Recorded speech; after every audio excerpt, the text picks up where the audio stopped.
Assalamu alaikum wa rahmatullahi wa barakatuh. Wa alaikum salam wa rahmatullahi wa barakatuh. Amanya gange nga bulijjo mpitibwa Namuyimbwa Shanita. Naye ng'erinnya lyange ettuufu yenze Latifa Shanita lya mirimu. Alhamdulillah ndi mukazi musiraamu. Nga bulijjo tuli wano ku Mugoba Digest. Digestive. I don't know but Mugoba Digest. Kamwanirize omukulu muganda wange original. Tali mu duplicate. IBRAH Mukasa. Nkwanirizzaako. Ate nina nakuyita lya Aji. Aji IBRAH. Alhamdulillah wakola ijja. Nakola umra. Ijja okyagitya? Nzirayo mwaka gujja. Owai ogeze n'ogamba nti digestive. Bina njawulo. Nze erinnya munnange liri ku page yo siritegera simanyi nekitegeeza ndaba digest. Digest means okumulungula, okugaayagaaya. So it means ebigambo byaffe obigaayagaaya. N'emboozi. Kati nga bw'owulira olubuto luno mulimu ebyenda. Mulimu kye bayita digestion system. Omutuula kidney. Kidney eri ku Uganda ngo bwavu buno. Kidney eri ku bbeeyo wano mu Uganda oba eri ku mmeka. Naye singa bukeera ku makya omusajja n'afubutuka India, Turkey, China ng'agula kidney. Eyo gitunda mmeka? Abaana bange bato. Anti olina bbiri otundako emu. Anti bw'otunda ziri bbiri naye bw'otunda emu oba tokyanywa mwenge. Okyagwetaaga? Neetaagira ddala embidde. Kidini ogitunda mmeka? Katugende kati ogenda gitunda ebyo mwe ngobiveeko. Abaana bato. Anti essente ze bagenda okukuwa ze zigenda okulabirira abaana. Omwana nno yakuze nakkuba. Nga akulanga ki? Abaana bujo tobalaba abatunda ne bakuba bannyaabwe. Omwana tomanya Mungu yakugerera omulungi n'omubi. Kati oyinza omutundira kidini n'akutundira mu nju. Ate nnyumba totunda kidini z'abaana. Eyange ngamba. IBRAH nze ntya okufa. Ntira ddala okufa. Netabafa. Nze n'empiso yennyini ennyambusa pressure okunkuba empiso era nebaza Mungu nti mala omwaka nga sirwadde. Empiso naye kukubye emmeme. Kati kidini sobola giwaayo naye nga embeera bw'ebezze ng'empushinze. Kalubye buli kyokwata kye kikutuka. Bagamba nti kidini yo yekweyimirira. Oyinza gitunda $5 mpitawo. Eja dola? Eja dola. Oba ogisedde? Anti ngisedde erimu omwenge erimu omukisa. Okitegeera erimu omukisa it is like a kidney. Agenda ogifuna yenna agenda kubanga alina part of me. I know. All scope ebeere mulaba. Naye $5 eja dola bulaka. Omuyindi ajja kubuuza ogimuweerako kyejjirako ki? Aba ayagalirako ki? Kyayagalirako kye mwongerezaako. Kasita gataba face nga kiri mu face. Nsobola omuwa ennyongeza. Ku kidini? Ku kidini nsobola omutopingirako. Bwagamba nti musalireko oyinza kusalako nga senemeka? 48. Emitwalo? Naye lwaki oba ogiramula mitwalo gya dola? Gomanyi ekintu ekikuli munda Mungu kye yakuwa okukitunda IBRAH. Omwavu ye lwaki aba alamuze yange? Ate yange kidini bategenda na mugasa kubanga eyange kidini enyweredde omwenge banga ddene eba ekyalinamu. Lwakubambu bambi I digest myself. Diagnosis. Gwe IBRAH. Kitegeeza ki ekyo? Onywa bino ebinaaza mubiri. Obitegedde? No cleansing omubiri. Yeah, I cleanse my body every week. Lwaki? Ati nkugambye nnyo omwenge ate n'emyaka kyekyo okwewala bi pressure engeri gye sigenda mu gym. Naye walitandise ka gym? Abagagga bazize gym? Ngenda kukola sajjale siina gemenya nga mmanyi omutayi gy'asalira akambe. Kati kuno sajjale ogenda kukola yaki? Ngenda kukola hips. Olateekako hips? Nzijjeko olubuto nkola akabiina kabeere kanene mbeere ng'omulaalo. Olwani yakutumye ebyo abyagala? Tewali just njagala nnyumirwango yena kinsanyusa. Awuli mitwalo meka ejja dola? Ate baseera. Kubanga ebyo bibbibyero ndayika mitwalo 2-3. Bibbyero kiggwayo kitya? simanyi oba sisajja nasibulondeka biri ku cosmetics ku cosmetics okwo ku surgery hospitals nange nunda bulonzi nga nagenda dokita ne mugamba njagala kunfunza ku nnyindo yali ekuyitiriddeko mama eri yali nnyindo nga sina baganda oba yali yabaki bannange bamange lwakuba akwagala nnyo akulabye naye nandimutemye omugambo nti ki ndi yakuwakankulawa oba Kenya eyo mu bagundi mu bacukuyu eyo naye bannaye omusajja yakola ennyindo yankola ennyindo ate tefunangako buzibu for the past 10 years naye ng'ossa bulungi nnyo nga njagala nakugiddamu kubanga kati etandise okugayuuka muno ki ekigigayuula bukakkalabya mirimu ensewu oba n'ogezza ennyindo muganda wange owaaye obadde ombuzeeko nali e Makka ne Madiina nonsabira nensaba Allah akuluŋŋamye alhamdulillah akubalire ebirungi ebyerere Allahumma amina nga ziize anzijjeko ekiiso era mu bye nasinga okusaba Allah akujje ku kye bayita omumbejja namaalwa akujje ku bidde teri aluŋŋamye oyo gw'aba abuzizza naye omwenge ngena okujjako mulamanzani alhamdulillah mala omwezi ennaku 40 nga tonywa nga sinywedde naye oluggwako bwe kityo ekisiibo n'otandikirawo wakoma shaitani malidi ng'ekookona eriwo eyo nga sigimanyi tamanyi shaitani malidi ya shaitani enkambwe nnyo nkambwe ennyo nnyabo era nali njogerayogeramuko n'abantu ab'enjawulo awo ne baŋŋamba nti mu kuddayo e Makka naaligenze naawe n'okola umura nedda lwaki baŋŋamba mungu waba tayagala otuuke ku gundi ezo ku gundi ey'ekitiibwa kaba totuuka sinnatawakkala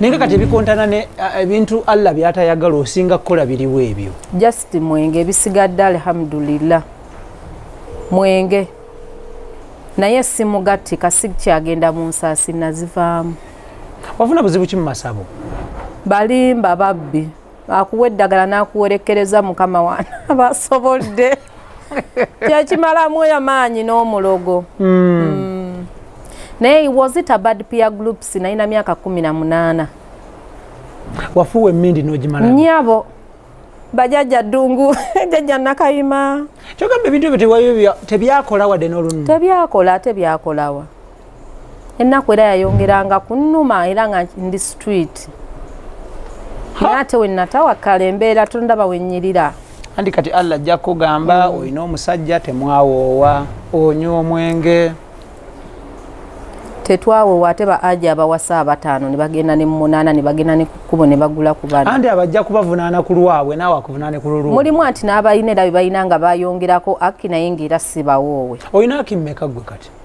nina omusajja omu sirimu dadi nga bulijjo asha tasobya taddizibwako ali atya it's okay I know it's very okay say hello to him over like are we going to do another some short clip before December because birthday is a Capricorn azaliwa ku Christmas ku nnyini 25 ne Yesu bambi nabbi Isa 25th December we banzalira omwana tu banenga wateeba musirifu I know bibula ebigambo bye bijja ddi ayogera ddi nga tuli babiri bwolwonga mukola ki nga tuli mukamasitra bambi he talks ayogera aba avulumya bigambo ki lulimi ki kati is a caring person afaayo ku baana omanyi omukazi nga omusanze raja tayagalikika mukazi nga laale tayagalikika abaana baba bangi kati nze ndi w'abaana 4 naye si bangi bangi ku musajja atazaalangako ng'olinawo wano nga nejjo nawuyo kati akuze naye n'akwagala with all your faults weakness so is a goddess to me. Is who? A goddess. Kitegeeza ki goddess? Nze mpulira babwogere eyo mbu goddess, beauty goddess. nga kati wennekaanekanye. Asha yali ki handsome goddess? Handsome goddess. Omulese waka akola ki? Agenze mu gym okukola 6 pack na mubiri anti omusajja mulungi kati oyo bye yasigaliza takakaalukana. Naye Black omusajja oyo omukuumi otya n'omutaasa abawala b'e Kampala? Nabasalako ekigambo. Abawala b'e Kampala nabasalako ekigambo. Nti nno ki? You know manipulator, I'm good manipulator. Kati toli muwala wa Kampala ayinza twala Asha. Abatya n'obatya. Bonoona. Ab'obubi n'obunene nabafunira eddagala. Bafulaati ttami ne mbajjanjaba. Ne size kati bano abaana abato bali mu bashuga daddy. Nze olwedda nsanze mmaze emidigido. Kyogamba wakakkana? Nakakkana akenge nkanywera waka. Gondabyeko mu bivvulu bya bano nwanwanwa. Sikulabye. Bana ba Nigeria. Saakulabye. Sigenda mu bivvulu. Olwo waka munywa chupa nga mmeka mu ababiri? Emu. Emu tugigabana. Slim Daddy teyali munywa mwenge nze nagumuyigiriza. Bumala okunywa ki ekiddako? Romance. Olwo munywedde kika ki? Tunywa buwayini, oluusi ne tunywamu kinayiro. Kisinziira economy. Kinayiro bakyokya kinyogoga? Kinyogoga. Economy we tuba abaavu. Bagamba mu kinayiro ekyokya kijjako mangu kiwugula. Bwe tuba abaavu nga tutumya kinayiro kya 3-5 nga tugula nayiro 6. 3 nga tulaba ne Netflix. Netflix kiki? Balabirako movie. Kati ekyo we tukimala. Bwe tubanga kati nkoze nga tuyina. Kawayini kwegamba embeera. Nzeeyo nendaba buno bakuku aba YouTube. Nenjiya bye mufumbira. Oluusi ne tugenda ku dinner date. Bingi like our life etambulira mu ngeri ya kizungu. Yes, at home like we pack. Tetwekweka nga bannakyalo. We are modern relationship. Olwo mumaze okunywa kawayini kammwe. Mulabye Netflix obudde bugenderedde. Romance. Wangi. Oluusi kagenda ate ne kakuba ne musumagira. Tumanyi n'okuyomba mu abaawamu. Olwo nga ki ekibayombya? The trouble causer. Lwaki okozinga trouble? Simanyi naye nga bambi nze ndeete olutalo myai 35 kubanga relationship bweba teriimu kulwana totegeera ti omusajja oba akwagala. Sometimes you have to dig him akubemuko oba muyombe mulwana. Once in a while like mu mwezi ng'omulundi gumu. Olwo nga mulwanira mu kyangala mu kisenge. Tetulwana mbu oba nkuba, but I cause trouble to the extent mbw alina okuyomba naye nanziramu because omuntu waba anyinza ayogera ebimuluma. Kati olwo fire brigade yammwe yebeera ki? Kyekibakkakkanya? Kakisi. Vaawo.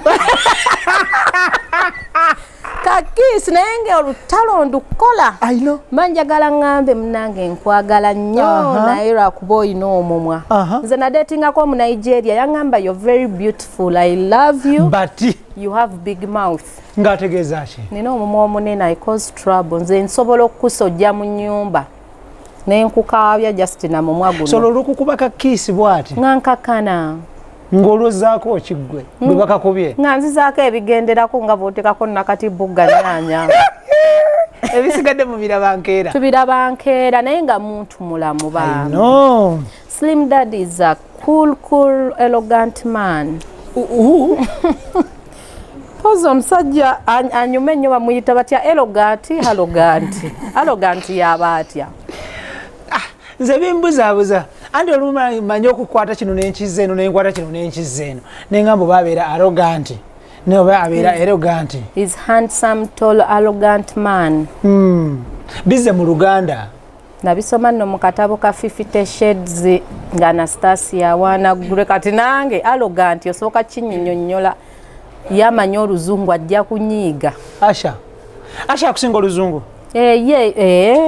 Mukwano is a campus dropout. Hey, is a campus dropout, well educated. Yakola ne gundi literature. He did literature, yayamba Jona omuwaka. Kati gwe Jona omuyamba ki kubikwatagana n'okusoma? Muyamba munyiriza. muyamba agende ku ssomero agendere mu bugatto businiika buniki esaati ngolole akaviiri kasale he smells good John omukuba perfume yes omwana wa primary John is 13 years I mean agenda mukuba teen very soon so I know kumanya deodorant chekola I don't want this Kampala sugar mommy to start playing on my son yes John amuyigiriza buli kimu Asho omuzaalira bana inakoye ekibuuzo ekyo ku social media bana abantu abamanje omwana bamutuma bagenda tusasulira ati nento nakoye ekibuuzo ekyo ku social media we are still arranging we are arranging ourselves to give birth bwogamba nti we are still arranging oba otegeeza ki mu Luganda twetegeka tukyetegeka I mean tetunamala like kasitaba kimanyi siri mugumba nafunako awo olubuto bambira and I got miscarriage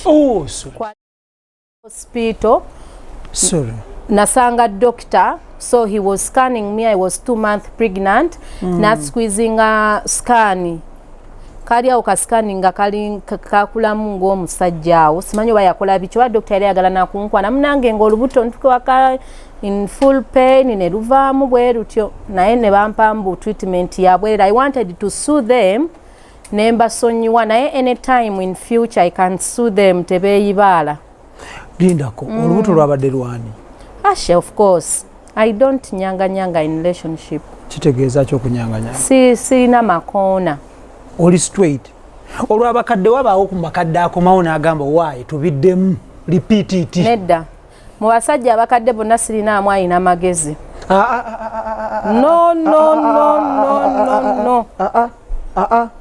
no yibula mu basajja bonna abakadde ba ekisi bonna sina nagwe nnyoma nze sina gwe mpisa mu maaso kunyonnyola omukoomu anti mulimu abampitako obuyisinga leerwe mulimu ne serious relationship y'omusajja gwe kati mulimu ate nga tetwedetinga kati nga kimuswaga nze simumanyi mukwano gwange era yanzijeeyo kwanje nwanga nkulubisa naye mugezi asooba ali mbaana kati aba naye wadde nze tewali kinuma ku kimuswaga kunyirira mijozi na kinigiina nga muwala w'enviri ez'emitwalo 5 tasobola ziweereza ansaba parenting share bagiyita batya sigimanyi parento biki eno zali gyakola ne Diamond co-parenting muwa yaki asaba bungi ki agisaba mu bungi ki mbwoba omwana mumuweemu once in a while kati kimuswaga you already is a dormant man omwana muwa waki Kim ali hard working what yafuna sugar mami naye n'amuyisaawo awo oli omuyindi okakasa nze abasajja bo bonna mbawa ekitiibwa sina gwe nnyoma is the most useless material which happened in my life era simanyi Davina yakoma omulabako nga wa myaka 6 kale alina emyaka meka 10 ate nga tasuubira kuddamu mulaba anytime from now omwana afuna taata w'omugagga si bwe batyo nkutidde omukazi yagaba omwana ate nze wakyaliwo minisita agenda okuŋŋamba mbuleeta DNA andeetera ku bukwakkurizo ki ate aliyo nsambya nga nzaala omwana naye kati bw'oba wakkera ku makya n'ogaba omwana oyo oba n'omutunda oyinza muguza musajja kiwa ne Kampala muwa state house namba ne bampa sente zange omwana muwa state house ne bampa sente zange wuuyo omwana oba security agency mwe mumwagala oba first family omwana muba wadde wuuyo mulaalo alimu olusaayo olulaalo lwennyininyini ate pasita Mundo tomulaba anko w'omwana pasita jjajja w'omwana ali ate pasita Mundo yaŋŋambye adda mu December tulaga kaashi aliwa abeerawa tali kati America ali America asaba asiira musiika kyeki obubudamu yagenda kunoonya obubudamu omusajja ow'ekitiibwa bw'atyo wano teyadduka nga bamunoonya ng'akoze eki ye banaye nalindiwa yadduka ssezaala wange bambi bamulemesa Kampala propaganda abantu baadde bambuuza wano ku ssimu nti Bulaka tabula Bulaka tumunoonya tetumulaba batugamba yagenda Nairobi mba ndi awo nawe nokolayo ka video ngogamba munonyeza ki abantu nga bannonyako ki abatandiisa ndi kyabugagga abantu bafunamu okweraliikirira nti Black teyetuga ne baŋŋamba asisobola seetuganga mmaze okubba ssente z'omuzungu ŋŋenda luziraba ntadde kabangali nga neetuga kati tokyasobola oli omuzungu naye namumaliriza kyaggwa kati oyo namba 2 third loss n'omuzungu wakola loosi lwakuba si yamaanyi yanjigiriza ekibuga kati mmanyi ssente ye yasooka okunninyisa ku nnyonyi oyo tosobola mwerabira namwerabira tekisoboka because munenyako kintu kimu is a big idiot kitegeeza yantrustinga musiru asinga you cannot get a ghetto girl ali naive teyasoma actually oba ghetto girl you cannot get a prostitute in the bar n'omuwezo sente notamu yalina okungoberera nannemerako okitegeera nangamba kati sente wazikozeemu kinaye buli kanaku ngaayongera ndala nzikolemu ki nze yali afuna $10 nanziza ku $1 million naye bannange iwe omukolera kyokuwa sente media bezo wangi media bezo nakunakuna yangamba mbu si bituufu yangamba si bituufu ate medi talimba kati nkubuulireko medi talimba wallahi bilahi talayi nga nti Allah yakola alusha 7 medi yanzibako sente nazaagalamu abakazi abalala nagenda Kenya gokimanyi nti medi yagenda mu America during that festival ya sente yagenda mu America mu America yatwazaayo kibaka statement bayita batya Las Vegas Las Vegas eyo nagenda yo sente yazijjawa ye yanconnectinga kuba engineer ba surveyor ba banka ne Black sente ezo tewagenda muko mu America oba Bungereza munnange nali siina interest nga Kampala malira ne Dubai nga bwentuuka Dubai mbanga atuuse mu ggulu wayite wetaga genda America Dubai esinga America okakasa lwakuba kati baaba moto Dubai business Dubai ziri zitya nze gye nakolerayo Dubai business nagifunamu nakolanga kagwirawo boxing club nga nebeerereeyo Marina I know Dubai Marina watukula ngeyo gyembera nga nkola boxing club basasula mu dola muze bwabwe mudiramu naye nga nsobola olunaku nsobola okunyuka n'eddiramu nga$5000 mu bantu bameka omu ate oluusi kati eze5 nazifunanga nga wenkukwatiriza bulungi ng'otamidde nga ne mu wallet neetoolerako nga nkulekawo kaceki nkutidde nga nsukuka na mutwalo allo namuddawa alla banamuddawa olamuza muntu munno kibi kyekisinga ekyo okulamuza omukazi gwotayanja fenna tuli boonoonyi era jahannamu yakunyoka kwolwo fenga tubalingiza bwetuti naye nze nja kufiira ku shahada sijja genda mu jahannamu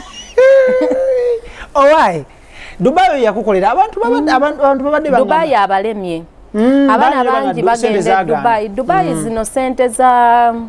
zino sente z'okukola emirimu e Dubai teziwera n'obanga kati omwana ali asinga ofuna sente nnyingi akolera ddiramu 5,000 naye yeesuza ye transportinga yeeriisa omwezi ziba sente mmeka oba tewakyali ne boxing club kati bamwonoona yafa atya ate nga yali business gyemanyi tebasobola kutettayiganya bano abaana abava eno ne bagenda mu ddeira akaboozi ku 2 ne bakassa ku bbeeyi eya wansi ate tebamanyi na bifo omanyi bino ebintu byetaagamu embala its connection n'embala abaana bajjawo ku sinapu nakubuuza ekintu kyasobola okunoonya ne ku Google genda ku Google searchinga where tourist which hotel awo oba obala ogenda ku Google n'obuuza which 5-star hotel in Marina which brings many tourism ne bakugamba market gun awo n'osembera n'oyingira n'ogenda ku market gun nga weekozeeko nkutidde nga neepimpinze nga sinze namuyimbwa w'e Kampala ono yobeera oyogera lulimi ki ng'obagudde mu bayinvesita beeyo luzungu oluzungu luba lutono teruba lwa kusaba mulimu busivi ekyokulabirako how are you good how are you Where are you coming from? I'm coming from Mexico. You're good. I'm good. You need Thai massage? Koyent, yes. Do you know Thai massage? Really? Yeah, I know Thai massage. I need it. Yeah. You need some extras? Of course. At how much? 10,000 dirham. Ngoro nakugamba ngula gorodi. Mulimu n'abazungu abagezi. Nina gwe nafuna. Nemugamba price. Nemugamba price nangamba everything on you it is fake. Fake hair, fake lashes, fake everything. I have yagala kuwa meka. Ngabalasha bali eri bali ku $4 ku Sheikh Zayed. Naye mama nakakana ngende $1,500. Wali omuleze meka? Nali muleze kanana. Ng'omuwaaki ekyo? Nangamba n'obudde bukedde muwa golodi. Muwa Pearl of Africa, Ugandan. Gwe wali ogirina? Ugandan nze. IBRAH soka banana babeera Dubai bakiyiwa. Bajonoona. Bakiyiwa. Tebafunamu ssente. Nawe nali Dubai nabalaba ne ngamba bano. Era kati basigaza kuwogganyayo buwogganyizi naye kati nze nabeerayo mu 2017 nga jjajja mwami amaze okunfandinga. Ate jjajja mwami naye kati ali Dubai. Akolayo ki? Alabika naye ali mu football. Omanyi football kati temanyi musajja na mukazi ennaku zino. Vaawo n'abasajja bajenyigiramu. Nnyabo. Wane Kampala abasajja beelamulira ddala ne baseera bulungi nnyo. Olwo nga bo bagaba ki? Tuli ku kamera. Naye nga jjajja mwami ali eyo nze Dubai we nagibeeramu nafuna ssente. Jjajja mwami tomwogerako nnyo. Tomwogerako ankubira essimu n'aŋŋamba. Jjajja mwami nina omwogerako kubanga yakola ebyafaayo. Omusajja kiggwe gw'obeera naye one night naggulira emmotoka naggulira iPhone. Nakuwa ne $3,000 yampa Mark X one night. Jjajja mwami yali anneebaza kyoba yali ampa mayembe. Naye amaanyi gaali mangi. Maanyi gaali mangi natyamu. Jjajja mwami sisobola mwerabira. Ye yasigala mu byafaayo. I'm so feeling pity. About who? Him. Why? Musaasira. Because akasente we kaaliwo jjajja mwami yakikola. Nanyamba nanzibukkulula omanyi ng'otubidde. Muntu n'akubbulula. Jjajja mwami is a well-hearted man. Ayina omutima omulungi, is kind. Hearted kika ki eyo? Omutima guli slow. Omutima gwa jjajja mwami mulungi. Kansperingire nkanoonye wano. Musperingira ka hearted nkanoonye. Naye IBRAH. Omuntu alina omutima omulungi gwe, that's what I mean. Naye Google n'akkiriza Oluganda omutima omulungi. Tegenda kukkiriza Google. Kali mpaka spelling ko Oluzungu aka hearted. Okategedde teekako heart oyongereko ed. Ate oba heart ninga agambye mbu namulumya. Nanti nawe wambuzabulizaawo. Heart biri. Omutima n'okulumya. Sirina anti. Ninga mama alaika yansala akanyata. Nairobi yabadde atya Black? Nairobi I went for my deals. Were the deals successful? Very successful. Kastanzije kigere mu Uganda nenchiteeka outside. So Nairobi is okay, but Nairobi eliso sente zaabwe ziri wano tukyali mabegamuko. So tubadde tunsaba muzeeyi ow'ekitiibwa ng'akyatudde ku ntebe. Sente zinaafuba engeri gyaziraba nti zibeera nnene. Sente yaffe kyogamba nafunyo? Nafunyo kubanga Kenya navungisa akakadde bampaamu nusu kanaana. Tekisoboka? Miliyoni Uganda. Eye Uganda muvaamu nusu. Mitwala 3 gali nedda. Ne bwogenda ku Google. Gone Google olabe sente ya Kenya ezitowa 10 lulimu emitwala 3. Omala yobanga kye Kenya? Weeks 3. Was spending a sente meka? Simanyi na mwendo because hotels nasula mu 5-star hotel. Nasula mu Radisson Blue. Ekyali eyo. Nesula ku Tribe. Bana abantu kanatandise besomerako bayinza okuzirika.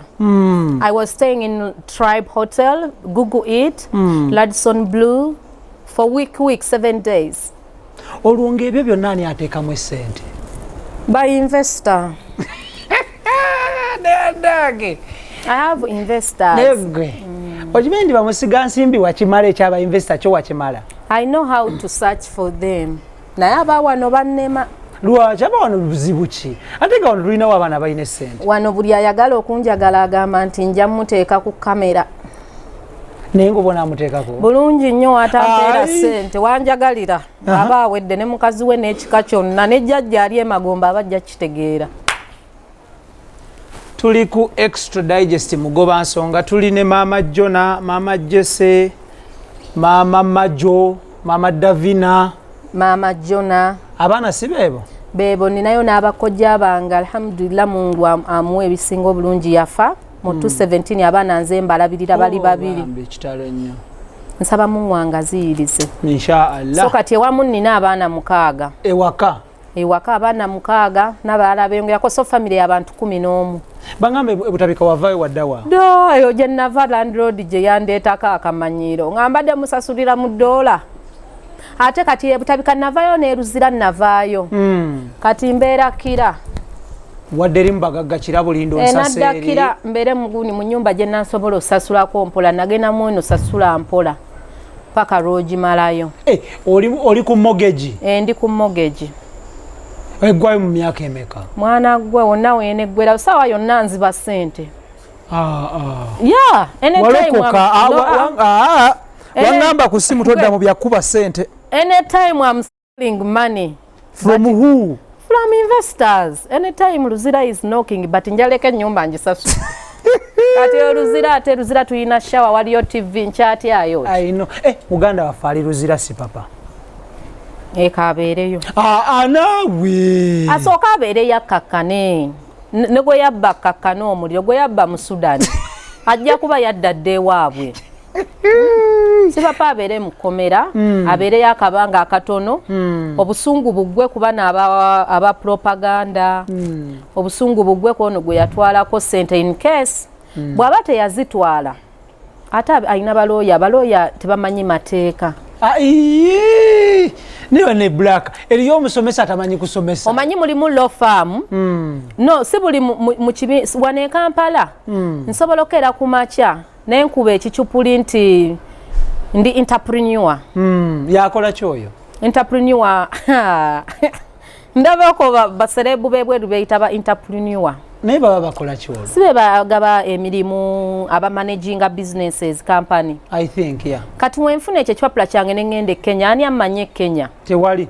Gokimanye sawa. Oba baguddemu. Esawa zino nenva wane Uganda nengenda nsabasiira musiike Kenya bajimpa. Olongo bawadde buzibu ki obukudusize Kampala? I'm political activist. Political who? Activists. Yani oyo. Banonga kati nga bwola aba politics. Basegirinya. Kati bajimpa. Ababera ba political who? Activists. Oba like human resources, our humanity. Bana abafida. Kati I can give reason that I'm a Ugandan, but I'm political activist, and the government is looking for me. I'm danger to them. Yeah. So now I'm here. Now I'm here. Take me to US. Over Europe. Kobo. I can be asylum seeker. Rakuba sisobola alhamdulillah a'udhu billahi minash shaitani rajim. Nembagamba ndi bi. Chiba kinene mukko. Chiba kinene munye cha. Ekyo kinene mukko. Kugwa omusiramu kinene mukko. Naye kati wano political activist mpitawo. So enezo week esatu. Anytime America can claim me like a citizen or Canada. I know. Anytime Uganda njegana. No gamba ndisijimanyi. Lwakuba sirina gwe nzija kulekera kyekinnuma. So I'm not going. Beerawo tugira tugatta. Nina okubeerawo ne ndaba muzeeyo emyaka gyatukulungula. Mpozi gwe wagira? I'm not a political gundi. Muzeeyo oba afuga oba ani afuga afuge. I don't care. Kyogamba oyagala kuŋŋamba nti si papa yasuula step mu kunoonya balooya. Balooya balina tebaasoma yandifunye baalaka. Kale bwalaka. Si papa kwati nze nabba $1 million meka. Nya it means si papa obusente bwe yatwala. Butono nnyo ze sente ze nagulamu ennyumba y'e Munyonyo. Mitwalo meka. something like that kalinga kawumbi kamu natwala obuwumbi 11 naye baloya baloya bampolereza paka ku myaka ena nga nkola emyaka 2 ne mukomera sakola ku remand esukka mu ya sipapa namalayo wiiki egi ne bakusalira ne ngenda ku anti corruption omulamuzi n'agamba this case is for high court alaka namugamba I'm going to appeal to high court nengena ne bampa bail ne bangamba tuletere ebyapa twetere bino nenoonya abayina ebyapa omulamuzi era amanyi bakika kyange wane Kampala Mannequin Gonza I know I paid them and they came like surety yani substantial surety na wira mulamuzi yakyogera ndabikayo yayina ebisaaniriza ebikkirizibwa ayina national ID substantial surety gwe ekitegeeza balooya bo bazanya paati nnene nnyo ate ng'omulamuzi wange yali mukambwe nnyo engeri gye tuli abakyala ab'ekigero ekimu mutumireko looyawo alaka samu anti baali basatu alaka samu bannange bw'obeeyo ng'oli mufere ng'oli mubbi noonya samu muyizi onoonye galisonga onoonye alaka advocate the money go in court twakowa obwavu Galisonga mukwano gwange nnyo. Yes, Galisonga is a good lawyer. Ali legit. Nze they told me ataputa mateeka kasitaba nkwata baloya bambuuza. Ate we nali mmaliriza nga bamaze okunsalira. Bantuuza basatu ne baŋŋamba you are free to do any case. You are what? Free to do any case or any crime as long as it's not murder.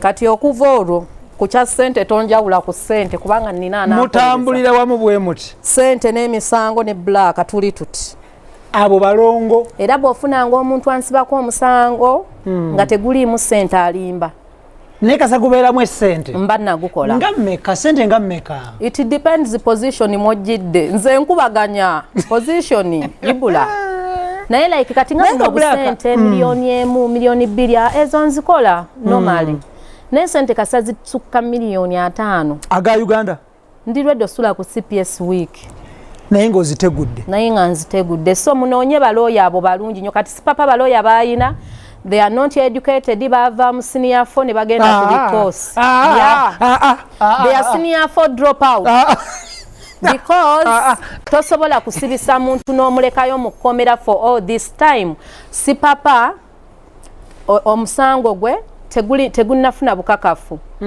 kooti ene ento okumumalira obudde yandibadde apiiringa n'asaba beyiro mu high court lawyer oyo senga yasoma wasaba beyiro yafunye mugezi nnyo nabaddeko naye lawyer tebalina mugaso nze nkugambye artist yafune bakamoga bakimala nabo kati ate oyo awangula n'ejja mada banaye teri kintu kisinga bulimba nga balooya nze natunuulira lawyer ng'agamba omulamuza she didn't take the money naye nga gwomutima gugamba ki mazima nga nazisayininga neŋŋamba ekiki so si papa just needs good lawyer bw'aba yatwala sente astere lawyer n'agamba omulamuzi omuzungu yanfuna ndi wa myaka 16 naye nga gyali emeka naye ng'omuzungu yansanga nga mmaze ku street omwaka mulamba ng'olusooka nalulya dda owaye naye katukole bwe tuti akageri nti oli mu kutenda balooya mu baana bo oyinamu omwana anaasoma amateeka lwaki simwetaaga I need surgeon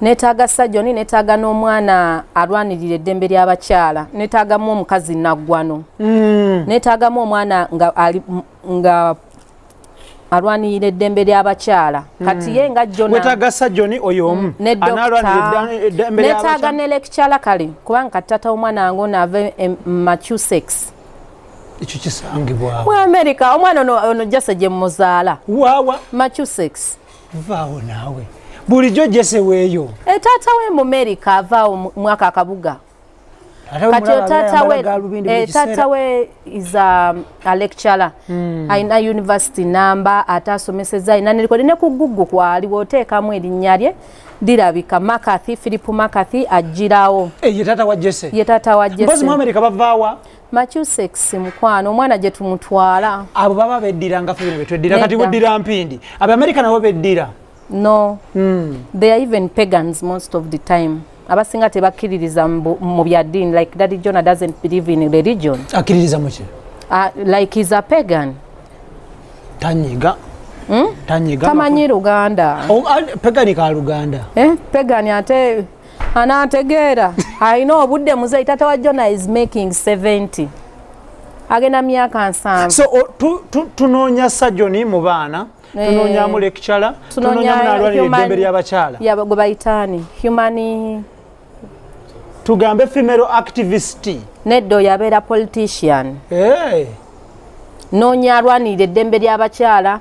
Bana abaana si bye bino bya fida bwe bityo sex harassment ebyo bwe bityo ani olowooza ani anakituulamu ekyo mu baana bo ngenda kiraga Davina akivuge mulage sign an example how is dad mistreated me njakaba njakaba bana mbalage batata buli tata ino sana wa Jonah baba yesi mubanja Jonah namutunda milioni 10 ate ne mala nezayo for compensation nenge 10 bakikuwa checha neyimirira mu court of appeal tojjukira nti court of appeal nga bansi je Rwanda eyo beire yanzirusanga bamaze okunconvictinga omulamuzi yangama asasule milioni 10 cash tata wa Jonah nakwati milioni 10 nakikuwa ne mutuza ntikola agreement nti kati ye sawa twawule njagala kuva mu komero omwana mukuwa lwaki tomuwa mwana we ate mumuwa kukinze yasindika omwana nomo birth aluma Jonah mwagala Jonah is handsome and is intelligent. So Jesse ono yagala abeere ki? Jesse simanyi kutata we naye ali lecturer is a doctor ne Mungu alaika yasalawo ne kati Jesse yagenda angenda soka muntu ali wanu kuine insomero ya international akoni olimanyi ekisaasi awo then yawo aweze emyaka nge 5 ngezeeko muguza tata we tulabe tata oyinza mu muguzanga mmeka mpitirivu kubanga oyo mwana yali nnyana nnyonyi namuzaalira Kenya si munna Kenya oyo kati birth certificate ye ya Kenya sawa yonna nsaba obutuuze kyovola abantu ayo naye kati oyo oyinza musaba oyinza mu dola nga mitwale emeka ate si mugagga nnyo naye nga bwe muyingiza mu idea kati mu myaka nga 3 abazifunye nga sente mmeka kamu kitundu akadola nedda baba abaana bo nga babbeeyi anti single mother raise simutawanya na kumusaba benefits zino ez'abaana buli mwezi ampaayo 1,500 olwa dola nene olukolamu ki tonda bawenyirira omwana ya kitaawe yansanga nyirira lwaki ayagala majo oyagala abeere ki njagala abeere nga bana abantu abaddukanya ebintu by'emikono craft culture skilling ebyo atandi craft kuluka kuzinga bibbo mikeke lwaki wa musindika mu ebyo byenjagala abeere mu majo alina oba nkugambe ki oba babuyita batya aina some health problem aina some health problem naye obulwadde mbwerabidde bwe babuyita abantu tebanywa munnyo talya munnyo aina kunywa amazzi mangi aina mu some kidney failures ne heart failures so kati sagala mukakalukanya ate kati badde nze nkibaze nti omwana ono Jonah nga bwali omugezi ennyo yalisomye mateeka nedda balooya babbi ate baavu so lawyer ina kukupatipanya kufera alyoka agaggawale there is no legit lawyer nga sente azijje mu musango banji tubayina e Kampala like who banji nze mpaayo mbayina banji sana kubamenya wano bayitirivu nze bannemera nawo olumu ng'omulabe sente azikola alaali sente za lawyer ezalaali teziwera kiringa sente za football oyina kumala kukwatayo naye football oyo kataleeta sente taleeta era omuntu kati omuzungu osooka muzza mulaavu biwanvu ebintu by'ekifere okufera bwongo n'omutegula lumu but still you have to pretend like a wife material awo omubbira obulungi naye nga byebyo ye nga tonnampa nawe nnyumyeko nakulabye dda era nabadde njagala kubuuza nti owaayi ng'onyumye ng'onena nva wa didi trends eyo anyambazza ku mushanana naatera okufumbirwa Omunyarwanda. Ne Rwanda onaasabayo asayira musiiki. Rwanda namufuna ne mukyawa mention. Tokyajjukira omuvubuka gwe nalina omweru ennyo ye yanjigiriza okweyerusa. Vaawo naawe. Ebizigo n'embigula ennyawutalama. Ekyo kisangibwa wa? Rwanda. Oli omuvubuka yali yeesiiga ekizigo. Nze nali manyina mu kyotala. Kumbe. Nangamba kati tero oyingire Bensoni. Oba wanywa kinywe. Twekuuta ng'ate akukuuta ngendo labe yali omuddugavu bankomyawo nga alubino. Nga nkyuse era omulamuzi yantunulira yaŋŋamba are you the one? Kogwe. Namuyimbwa Shanita. Kogwe. Yes my lord. Naye naawe waali mugambye si yenze ne baleeta omugamba yes my lord yaŋŋamba Bugambi go back you finish your sentence. Yayongerako omusajja munange he was my motivation to preaching. He was a man. Gwe omulamuzi baakutuusa mu maaso g'omulamuzi n'abuuza oba ye ggwe. Jjukira nali nva mu house arrest for 3 weeks. Naye mwana gwe nga ndi mweru naye omulamuzi yantunuulira ennyindo nkole ndi katono. Ayuna muyimbwa Shanta? Kogwe. Yes my lord. Go back finish your sentence. Teyakulwa nako. Teyamalirako obudde. Naye omuvubuka oyo yannyingiza ekiziga musa addicted. Kati zazosava mu byabizigo. Nyabo. Wanje. Nyima sente nze nina okweyerusa paka lasti ekizigo kikyaviikako kati bwenzira mu buddugavu nfaanana ntya. Oyinza faanana ngaani? Nyabo. Bw'otunulamu oyinza faanana ngaani ng'ozzeeyo? Tewali kubanga kinyu eri kala gye nalina black beauty tekyadda. Olususu naluggyako najjako leeya zonna ndi kugundi ku last leeya. Kati bw'ovako yodda ku ki? Nyabo. Tugenda ku kawoshi ya kansa kirabika mwana gwe n'ebizigo birimu ebizibu. Naye I can't stop breaching. Kati wano wondabira maze ebbanga nga seeyerusa like ng'oba 2 months. Ne kati mbadde manyi omaintaininga omumererize weesiga bwesizi tokyeyerusa. Anti kati tugenda mu December nina okwekuuta ate ninamu ka trip ka gundi. Ngenda gundi Copenhagen. Oyo yaani? Ngenda Copenhagen, ngenda genda ke Copenhagen. Copenhagen. Yaani oyo muntu kifo ki? Capital city ya Denmark. I'm going to Denmark. Then ngendeko mu Halaski. Oyo ekyo kisangibwa wa? Finland. Then inve Finland. Kakensa abeera Finland. Naye simwetaaga. Sina kye mwetaaza. So once I go there, I don't mind about him. So ogenda Copenhagen. Copenhagen. Copenhagen. No, that is in Denmark. Alaska. Then ibiteko wano mu Millennium. Ekyo kiriwa? Milani. Italy. Nve Italy. Nsibire mu South Sea France. Yeah, ndabo bawaliyo ku deal. If there is nothing moving, I come back, I go back to Malaysia. Malaysia chali sente. Malaysia sente jeziri, it's a tourist attraction country. Bwobanga obaddemu sente za computer. Naye kati eno trip nga bw'ogibaze ndaba nsi za Schengen zokka. Yeah. Finland, Denmark, bula. Uyo kiridde mu Italy, uyo kiridde eri. Onaalabikako gwe kati. Nedda. Ela by the time I'm done entering in that country, I'll be not speaking Luganda. Kubanga ngenda kubeera nga mu next level. I don't need anyone to bring me my past. Ebyo byayita. Copenhagen. Ngenda gendeyo mu Badachi. Nza n'okudda nga njogera Oludachi. Wayizayizemu bugambo? Tewali.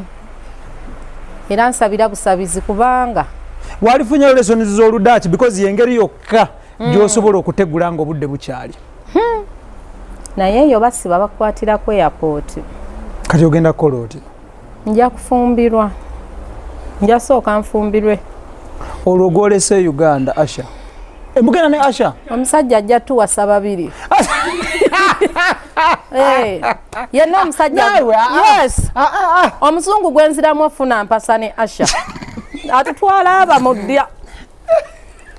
He has to marry us, both of us. I know. Fenna tubeera wali. Olwo obufumbo bwe bayita bata mu luzungu ng'omusajja afumbiddwa ne mukazi we mu bufumbo obulala. Moligami. Moligame. Babuyita batya poligame moligame.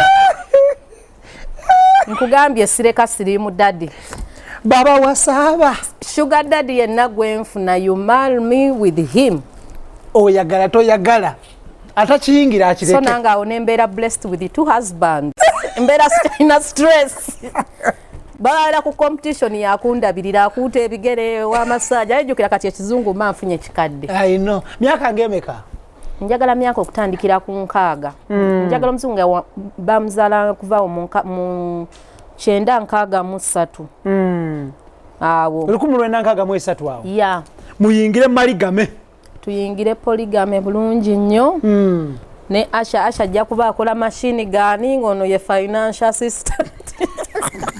So kati omuzungu yenna gwenziramu ofuna. Abawasaba. Bwaba tayagala abireke. Abireke. Sireka siri mudadi mabega tugenda mudya babiri. Abaana ogenda balekawa. Ate abaana baba nabo abaana batwegaseeko kugamba tuli family. Family nnene. Akiyingira akimanyi. Abwe mbangenda no mukusooka sooka mulaga nti nina abaana bana. Nsooka kumulisa jese yekka. Omulaga muzungu munne. Natalaba nti ndiraja. Sajja ayinza okwekanga n'agamba, oh my God, she has kids. What am I looking here? I have to go, she's old. She has to be a gold digger. Nalabe watandise okwogeza Jesu Oluganda. No arwogera, sinukutandika. Why? Omwana muzungu. Anti omwana wange alina obutuuze bwe Uganda, alina obwa Kenya, obwa kitaawe. Okitegeera IBRAH. Kati wane Kenya in case inshallah emyaka ejijja katugeze. Mungu wanaaba tannatujja no waba atujjuludde buli kitonde kya kufasa. It's okay. Jesse nayagala okubeera president wa Uganda. Ayitawo. Asobola okulembera Kenya, asobola okulembera wano. Ate America. America tagisobola omwana wange bajjamu assassinatinga. Assassinating chechi. Nga we batatupaaka. Noli nakigamba. Those Americans, they assassinate a lot. Nga ba mafia wano, the way they assassinated yono owamaje banobola be assassinating. So I don't want them in naye case. Mukulaba okukwa Jesse asobola okufuga Uganda ne Kenya. Agisobola. Kugambya ayogera Oluganda. Uganda teyetaaga mugundi nyingi. Muzeyi wasobodde otufuga gino gyonna emyaka egisoba mu 3. Jesse yatasobola. Tuli muno era nze nabadde njagala gamba w'ekitiibwa omukulembeze w'eggwanga nga mundaba kweno program. Nze mbadde nsaba mutunde Uganda mumpeeko sente zange. Bampeeko ebyo byaleetera mayinja ebizibu. Bitya. Anti Africa mayinja yagamba Africa bagitunda bikini bagimenya. Nze zange nzaagala mbantunde ng'ekyobulambuzi. Tourism attraction bampe Kenya naye bampe zange. Singa nga bukeera ku machanga president atunda Uganda. Ezanga azimpa. Neza abaana nzadde abaana. Azimpa simwagaza kizimbe saagala nte bampe. Oyagala sente zo nkalu. Meka. Goba kuwenga meka gobo. Sinyingi kubanga engeri gye nnina ne record ya ex-convict. Ndi criminal. Bakwayonga meka. Sinyingi n'emisango nkoze nyingi buli police station. Simu charging kale emitwalo nga 2. Eja dola. Oba mingi. Mba nti siddi ddala. Sente ziba nyingi. Olwo abaana bone baba wa meka.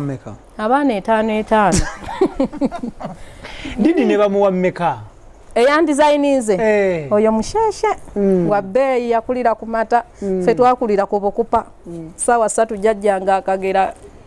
Kali Didi baba bamuwa meka. Olwo batunda ensi buli omu bamuwase. Kyanguzi. Ne kati Didi ye she's a business lady, she's content. Bo basigalamu. Bo basigale mu Uganda yaabwe naye nze ngenda we bampeera sente. Ngenda. Ate gwe olaba osabye emitwalo 2 banze kati mbamba saba mmeka? IBRAH 15. Ki lwaki nze oba ozisala ezange? 15. Anti kati okyali legit toyina likodi. Ffe tuli mu likodi za Uganda. Nagenda ku Interpol bampe ebbaluwa ya good conduct. Mama. Nenkola ensobi nembawo ebyenkumu. Bigenda okudda. Bandetera n'emisango gya make-up. Kugambye bandetera emisango gya make-up ne bandetera emisango gya kine bandetera n'ebyesimanyi. Naye ng'ebintu ebyo bikola. Bikola baginyima. Bakume ebbaluwa ya good conduct ng'oli munna Uganda. Bangamba mbu ndi ex-convict sisobola gifuna but I'm ex-convict of murder. not on state issues.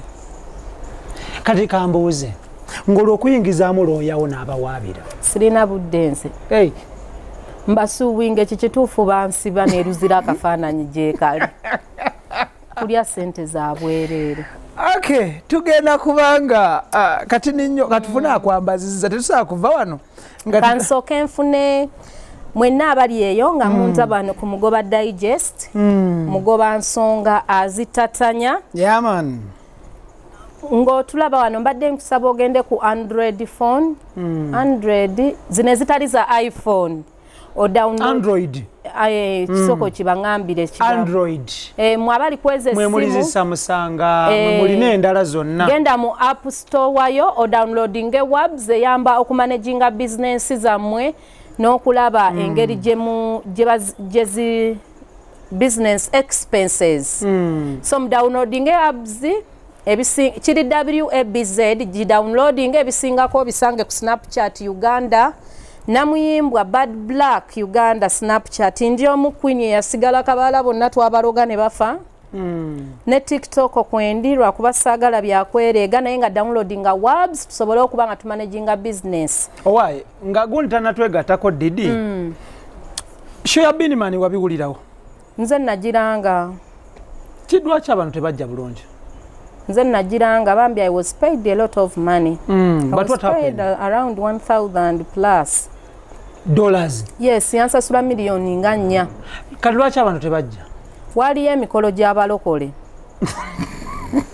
adda yajja waliyo emikolo mingi nnyo olunaku lwali packed nekyala ba organizer babba abayimbi tebabawa ssente nawuliro waliwo yemulugunya Omunigeria naye ke bakirabe ki ekibazunza mu nsi yaffe mwemuli kati tourist y'abayimbi oli ku Nigeria gwogamba ebyo Omunigeria ano nakintumidde ku bebekulu simanyi oba akyanyiize kuki ku nsonga zaffe twabivaako ebyo nedda ensonga njagala nina ebifo bye njagala omutumamu ojja munoonya nga tetuli ku kamera ogenda mu World Cup ekata because eyo kyemmanyi sure deal business Schengen visa eyingira ekata teyingira simanyi kata bagaddewo they closed naye nga wali agadde ogendayo nandiyagadde ogenda ekkata nendaba ku Cristiano Ronaldo nambuulira ku bizibu byasanze gwe nomukolera ki nendaba ku bawayini Rooney nendaba ku ono Steve Gerrard obo bakola ki bomenye basambi ba mpira kati awo bali tired njagala nnyo retired kati akyafuna omusolo sente zikyajja mpitirivu so kati wayini Rooney Steve Gerrard omulalani abo yesibe mmanyiimu kubanga ndi wa maniyu wagira maniyu myaka gyonna siva ku maniyu tuli mu kifo kati kyakutaano Bekamu oyo nedda oyo azadde nnyo abaana sente kati zigenda mu musolo mu baana World Cup ekusubye Black obadde ogenda kola sente mbadde ngenda kola ate nga n'Oluwalabu ndugira obadde wakwatakwatamu Oluwalabu ndumanyi Ibula Oluwalabu olunoonya sente ndumanyi mpaamuko tulabe ndumanyi gwe ndugira ndumanyi Oluwalabu olunoonya sente ndumanyi kata yakusubye kata yansaze siina kyakola omwaka bwe gutyo we gugenze kata yako twalina project abantu bambuuza yakomawa ey'okujja bamalaya ku nguudo sipiika yannimba toddangamu kumulaba honorable speaker yannimba ali mu mbaga na Range Rover naye sipiika yawanise ebbango Black abasajja bwe mugenda bawangabira no yawanise ebbango kubanga alina mujjawe muto mujjawe yani dola magogo gwe yazaalamu abaana ababiri gundi dera ali atya banna gyali ali bulungi anyirira waba ayagala ogenda Canada ayingira US ayingira so kati sipiika mugagga so omusajja ne wamuteekamu ebyo twabikola dda ate tannaba kasita obanga you invest mu ebyo ebintu akya investinga mu magogo akanyegenda mu jimu nakunywa mululuuza katufune didi ngo nzijjako mangu nze media nziba era hit wiruhendi olabula abateeka sente mu basajja kati abateeka sente mu basajja anytime tia katufune Didi katwegatteko Didi atuulire wano I think extra digest mugoba nsonga IBRAH Mukasage manya gange tuli ne Didi ne Daffy Arts photography she's a fashion designer atenga ono mukubi wa bifaananyi ali into photography tubasanze wano nga balina kye baliko black wakiyise gig tuli ku gig tubadde ku gig tubadde actually ku photoshoot nga bantu tugezaako okwagala okubalaga engoye z'ebbeeyi ezisinga mu Kampala gino emikolo gy'okukola ng'oli mu kitengi bagirekeraawo bajje wa Didi Trends asobole okuba nga abawa emishanana egiriko olaba nange namuyimbwa nfaananyi ow'ekigali sawa zino nzeko omugisha byalimaana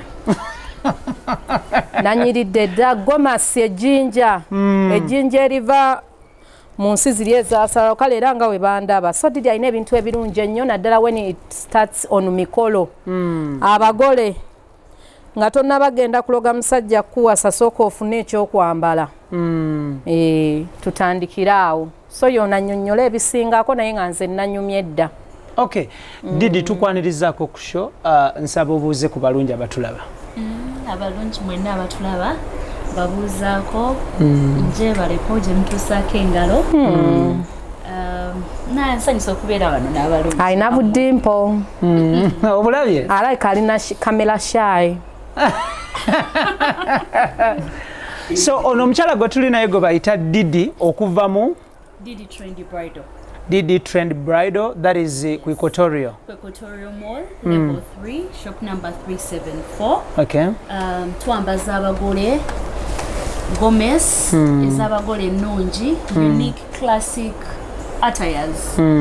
Didi Trend Bridal yefa abazirina fe kandoza kati Kampala. That is very good. Yes. So okuvira ddala ku kukyala okwanjula n'embaga emikolo egyo tugikwasaganya okuwoowa party dresses customized wedding gowns tuzikola buli kimu ekyokwambala omugole kye yandyetaaze ku lunaku lwe ku Didi Trend Bridal tukikwasaganya bulungi yenna ali eyo yagala kugula gomesi eya bulijjo tubeera nazo yagala kulira maama wo sengaawo byonna tubeera nabyo naye okusinga abagole abo mbassaako nnyo omukono ogw'amaanyi that is very good kuba olunaku aba alina olunaku olwo lumu so you have to look your best so ku Didi Trend Bridal wojja n'ofuna ekintu ekiri legit otunuulira ekintu ky'olabyeko n'okisasulira era ky'ofuna ku lunaku lwo olw'omukolo so abagole bonna musangibwawa mugulawo nnaku ki na nnaku ki tusangibwa ku Equatorial Mall level 3 shop number 374 tukola okuva ku Monday paka ku Saturday Sunday is for only appointments you do not just walk in Sundays zo ziri basically appointments tugulawo sawa 2 tugalawo saa 12 kitundu okay yes mupangisa engoye tupangisa n'okutunda that is very good tubasanze muli ku photoshoot era wetusangidde n'omwami ono Daffy Arts nkwanirizaako muganda wange obulamu bugamba ki obulamu bulungi sebo oli steady buuza kuba tulaba in that camera there mujje baleko banyabo ne basi obagambe n'obagamba nti oli single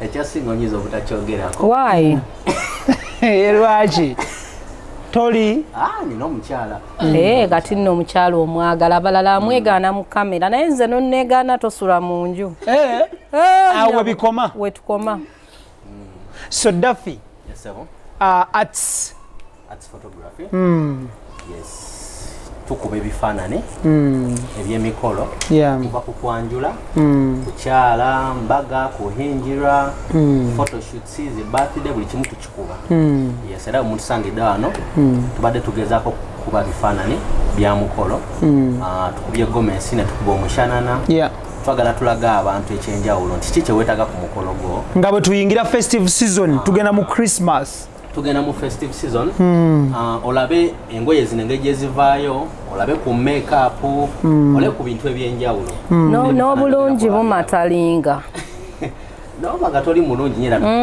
tukuba ate kati gwe wakikuba dda I'm beautiful so musangibwawa Fe tusangibwa Makindye Bulukuli Road opposite Nam House. Okay. Nga wakava ku papazi kati ninyo masa. Okay, omwami ono mujja kuba mu munoonyako akuba ebifaananyi. Wabs company yazze it's an app eyamba ku bantu oku business okumanaginga business z'abantu. Yeah. Yes. Kale mugende ku Google app that is ku Android abakwata Android phones mu searching webs that is WABZ. Yes. Mu installing app eyo then mu following procedure muberenga mumanya ebisingawo ku ebyo. Yes. Ne ku Snapchat kwe bali? Ku Snapchat nze ndiko nga brand ambassador owa webs. That is very good. Kale Didi omuntu nga ali eyo nga tali in position okujja mu mupimeko wasobola okubaawo engoye ez'amangu mangu omuntu zasobola okufitingamu n'atwala. Okay, so now the procedure we use tukolera ddala n'abaana abo naddala abaana abali e Saudi Dubai abaana abo batuwagidde. That is very good.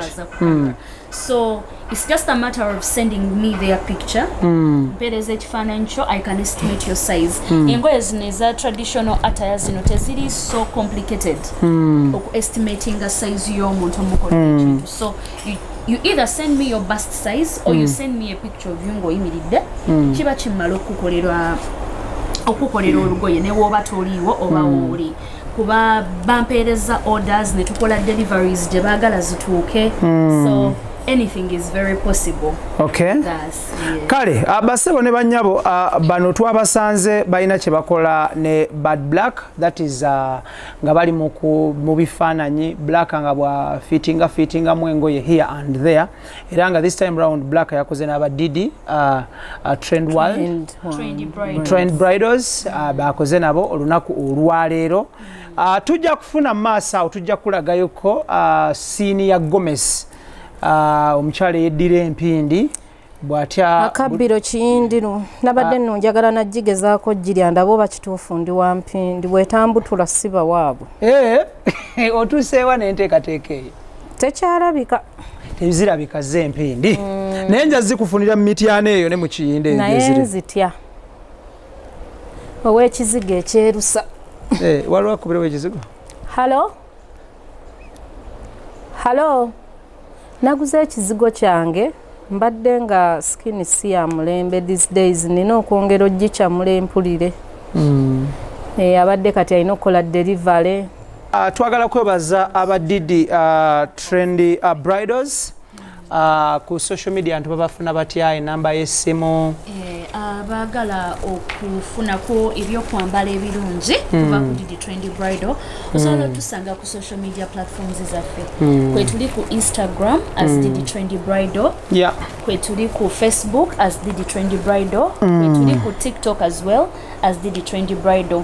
Yitayo olabeko waka waffe ow'abantu abalala betuze nga twambaza paka yetutuuse ku mukyalo ono omulungi.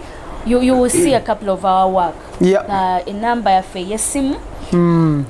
It is 0774 018536. You can WhatsApp us. You can also call. Kuchala, Kwanjula, Mbaga, emikolo mjirete. Dafi. Tuwe namba yesimu Uganda ange. Kubayinza okufunira.